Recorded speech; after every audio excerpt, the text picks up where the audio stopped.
vous aviez annoncé et que vous avez soutenu. Oui. C'était un café ou un verre d'eau? Un verre d'eau. Nous sommes extrêmement satisfaits de la conduite des choses pour l'équitation. Il y a un risque qu'un autre texte bloque éventuellement celui-ci, comme celui de l'Afrique. Ah bon?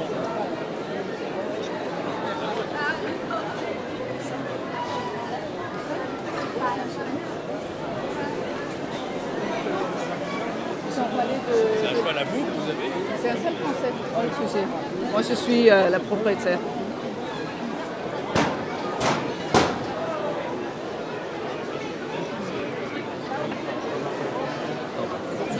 Vous pouvez rester, vous pouvez rester. Excusez-moi, messieurs, dames. Pardon, attention, jeune homme.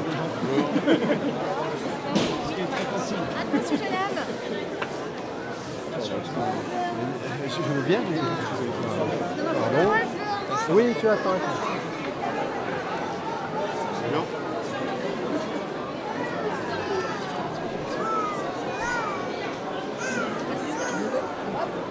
Alors, on va pas faire rentrer la presse en revanche. Non, on l'a mangé là. On l'a vendu. Commissaire. Ils ont vendu. Par où? Par là?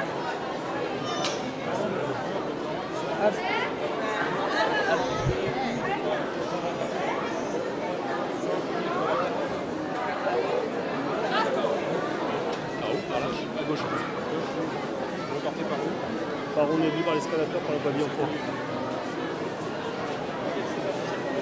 Je peux derrière.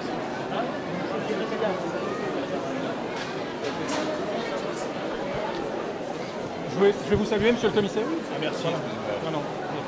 Nous, alors l'année prochaine, j'espère venir avec Ah bon, d'ici là, on a une bonne nouvelle. la bonne nouvelle définitive. Merci. Au plaisir. Oui. Des agriculteurs français contre tous les traités qui sont en train d'être mis en place d'importation à le Mercosur. Comment c'est vous? Ce que je pense, c'est que ces traités ne peuvent être que des traités avantageux pour l'Union européenne et avantageux pour l'agriculture européenne, et qu'il faut bien comprendre que la Commission européenne négocie pour le compte des États, sous le contrôle des États, bien sûr en contact avec les autorités françaises, et que nous sommes et ils sont très soucieux des intérêts des agriculteurs. S'agissant par exemple des accords du Mercosur dont on parle aujourd'hui, s'il y a ouverture, ça ne peut pas concerner plus qu'1 ou 2% du marché, alors qu'il y a déjà des dizaines de milliers de tonnes qui sont importées provenant de ces pays, et que d'autre part, nos normes sanitaires ne sont pas négociables. Avec ou sans accord, on ne peut pas importer de viande sur notre continent hors des conditions de sécurité absolues que nous exigeons. Mais nous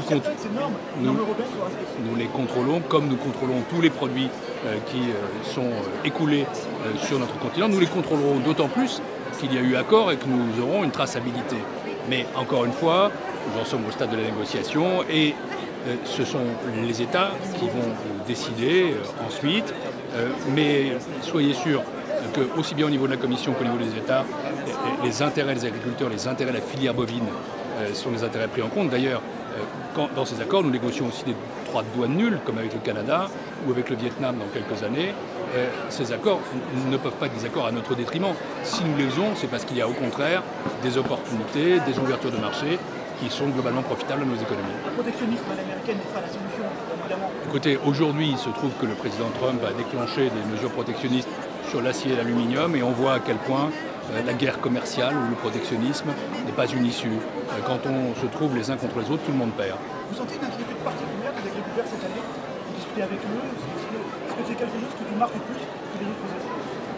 Pas forcément plus, mais je sais que le monde agricole est naturellement vigilant, inquiet sur son avenir, qu'il y a des agriculteurs en souffrance.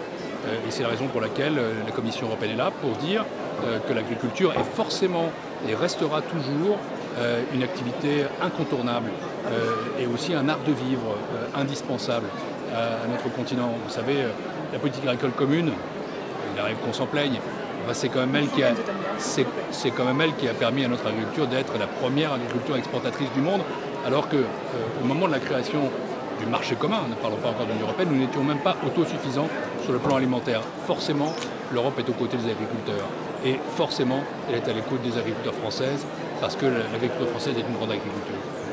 Merci. Ça va, qu'est-ce que vous avez pensé de ce salon? Je viens d'arriver et je vois comme toujours du monde, de l'ambiance, des belles choses et un engouement populaire qui montre que l'agriculture c'est les agriculteurs, mais que derrière ça il y a tout un pays, la France. Pour l'instant je viens de voir la filière équine qui est chère à mon cœur et pour laquelle je propose, et ils en sont satisfaits, que ce soit désormais les États membres qui choisissent le taux de TVA et qu'ils puissent avoir aussi accès à des taux de TVA réduits. Cette proposition a été faite par moi, je l'avais promise l'an dernier, la filière en est satisfaite. Maintenant, il reste la dernière étape qui est la décision par les États membres. Mais ça pourrait permettre à cette filière de voir son marché conforté, son activité confortée. Moi, j'y suis très attaché. Mais encore une fois, il faut toujours être conscient qu'en Europe, la commission à laquelle j'appartiens propose, les États disposent. Merci beaucoup. Merci.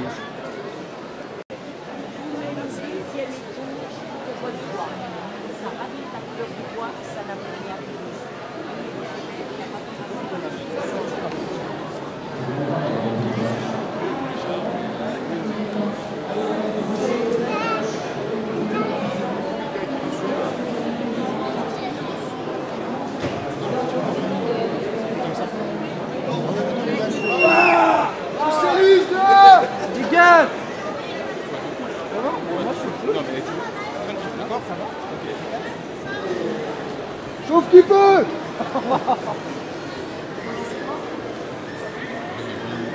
De